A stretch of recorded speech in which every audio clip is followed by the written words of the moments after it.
Did you know that 1 in 3 Nigerians between the ages of 25 and 64 is living with hypertension? Welcome to today's edition of Workplace Wednesday, where we'll be discussing hypertension and the working Nigerian man. Sorry, every time you're hearing Nigerian man, well, it is Men's Month after all, so I will be discussing and tailoring my topics to men throughout the month of November. Anyway, back to topic. Now, a survey showed that the number of people living with hypertension between 1995 and this 2025 has jumped to 540% increase. Absolute madness.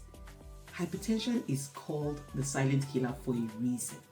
A lot of people do not even have signs and symptoms until it is something extreme, like a heart attack or a stroke. I'm sure most of us know one man at least who has had a stroke. This thing is a serious problem. And while we can acknowledge that we do have to live our everyday lives, and everyday life is filled with pressures, the problem here is how we manage them and how we manage them wisely. So, deadlines, work pressures, the need to make money, traffic, poor eating timetables, all these things, they add up in the long run.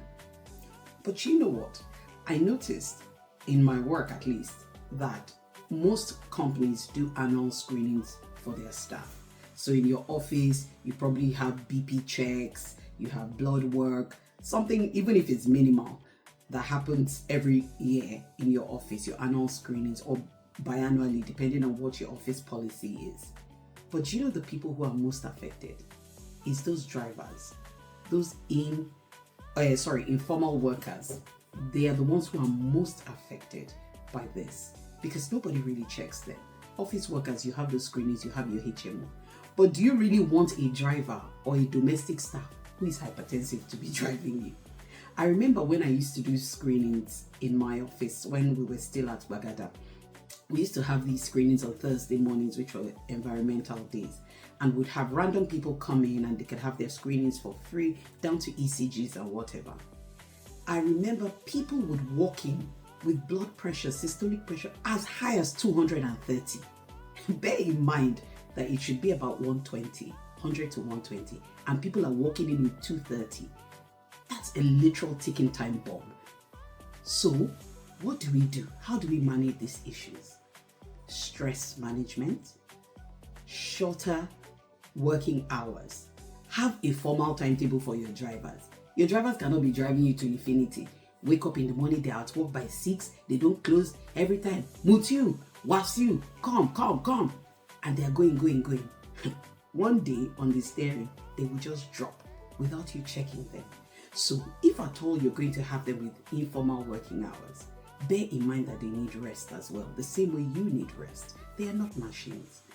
Bear in mind that your staff, those informal workers, those guys that are on the construction site from morning till night, carrying block, carrying brick, mixing cement, they need rest. They need time off.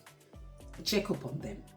And as for those of us who are in the offices, ensure that you take your annual screenings seriously. When you're diagnosed with these conditions, follow up. If you're given medication, take them. I noticed that a lot of Nigerian men, only them, doctor, only them, patient. You will see that you give them medication. Oh, God, how have you been with your medication? Are you taking your medicines? I started feeling better, but now I'll stop them. Plus, I heard that it's not really good to take these medicines Don't let me fight you. Take your medication. Make lifestyle changes. I'll discuss that on Fitness Friday, this coming Friday, on how we can make lifestyle changes that will work in hypertensive patients and help manage the disease. It's not a death sentence. Hypertensive heart disease can actually be managed with the right information and with the right tools, and following up regularly with your doctor or healthcare worker. Take care and see you next week Wednesday for another Workplace Wednesday. Bye.